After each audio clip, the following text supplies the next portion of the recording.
Welcome to the Numerology and Astrology for January 30th, 2022.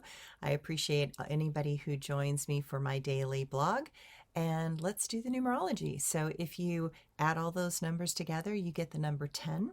But you can also take the 1 and the 0 and you can add those together and create a number 1. And so today I want to kind of look at both of those. The number 1 is the number of humility, and it asks us to be an example of unity and independence. Today, move from your heart, and when possible, notice in some moment if we are coming from our head rather than our heart. With the number 10, it asks us to show courage and strength in the face of all things that arise in this moment. Take today to do things by putting all your concentration and focus into them. When you are in resistance, you will not have the energy to make great things as your focus is fractured and diffused. Find the ways to focus the mind in places that lead to positive directions and accomplishments that one can feel proud of, and move from a place of humility and authenticity to get there. What a wonderful world it would be if we were able to lead from our heart rather than our mind. The astrology today. The Capricorn moon tries to keep us on track and to finish things up. The details do matter.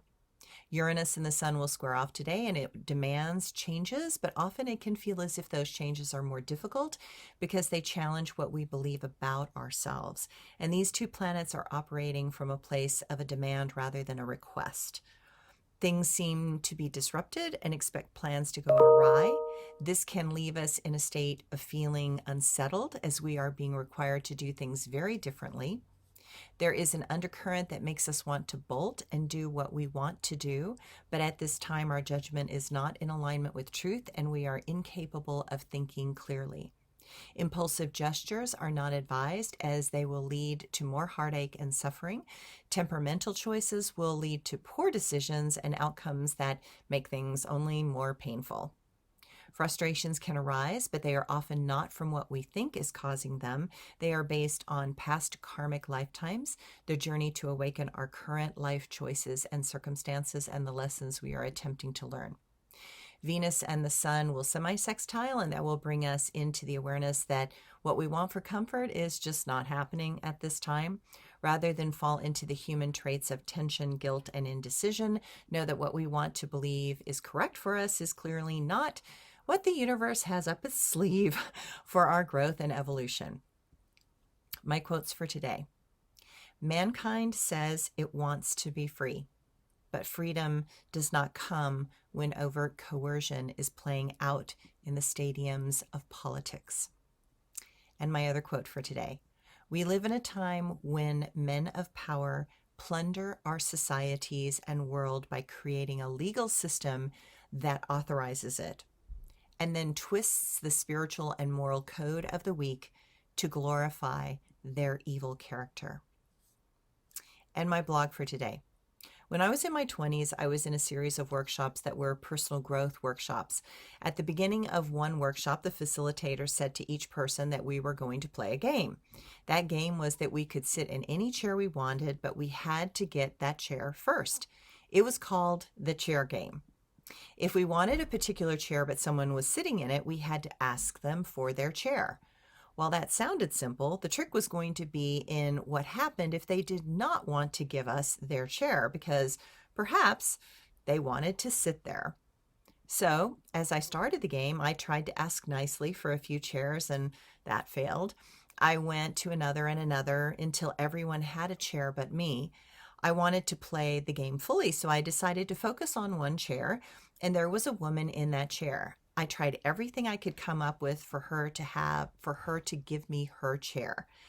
I tried asking nicely, then I tried guilt, then anger, manipulation, coercion, money, bribery, exchanges, free massages, free readings, etc. Well, you get the drift, right?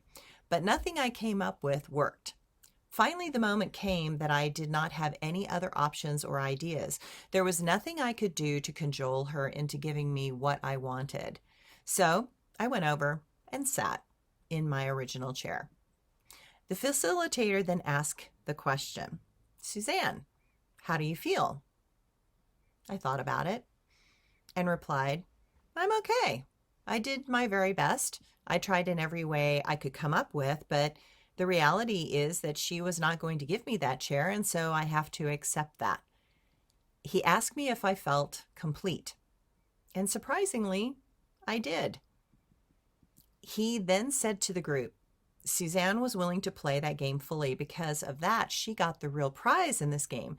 The game is not about getting what you want. Life is just like that. You are not always going to get what you want. Success does not come from getting what you want. Success comes from learning through the lessons and the journeys of resistance. Life is going to move in ways that seem contrary to what your mind believes. We have to learn the rules of Earth in order to be successful in this domain. We have to learn one of the toughest lessons, that when we do not get what we want, we have to let go and go on.